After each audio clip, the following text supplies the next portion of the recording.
Hai, ketemu lagi di Duta Network Channel. Mau tahu kabar dari seluruh dunia? Tonton sampai habis ya. Oh iya, sebelum nonton pastikan klik tombol subscribe agar kalian bisa terus update berita menarik lainnya. Sobat Duta, Amerika Serikat dikabarkan beri sanksi baru kepada Iran loh.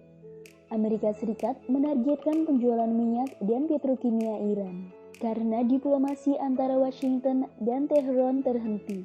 Hal ini terkonfirmasi saat pihak Washington dan Teheran membicarakan kesepakatan pertukaran tanahan.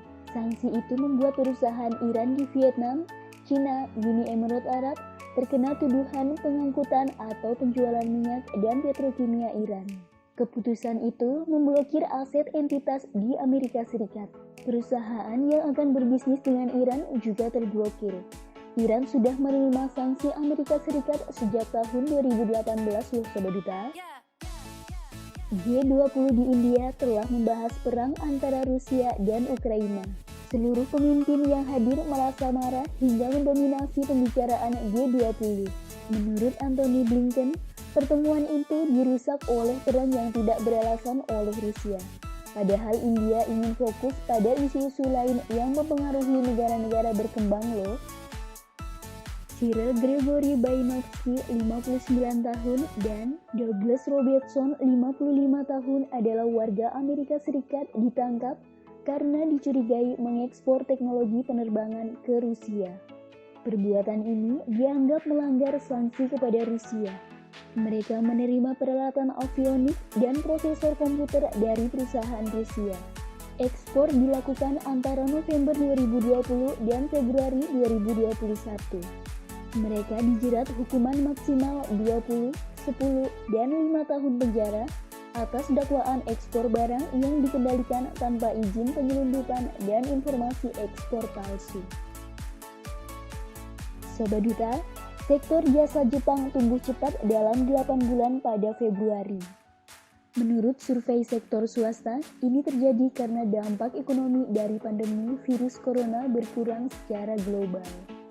Indeks manajer pembelian atau PMI naik pada bulan Februari menjadi 54,0 dari 52,E pada Januari. Data terakhir menunjukkan kenaikan hingga 53,6.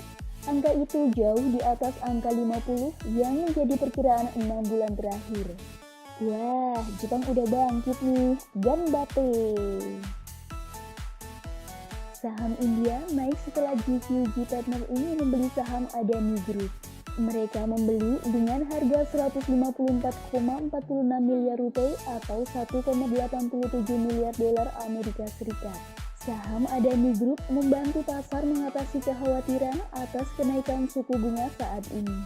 GQG membeli saham dari berbagai perusahaan milik Adani Group sebesar 2,5% dan 4,1%. Perusahaan yang dibeli yaitu Adani Enterprises Limited, Adani Ports and Special Economic Zone, dan Adani Green Energy.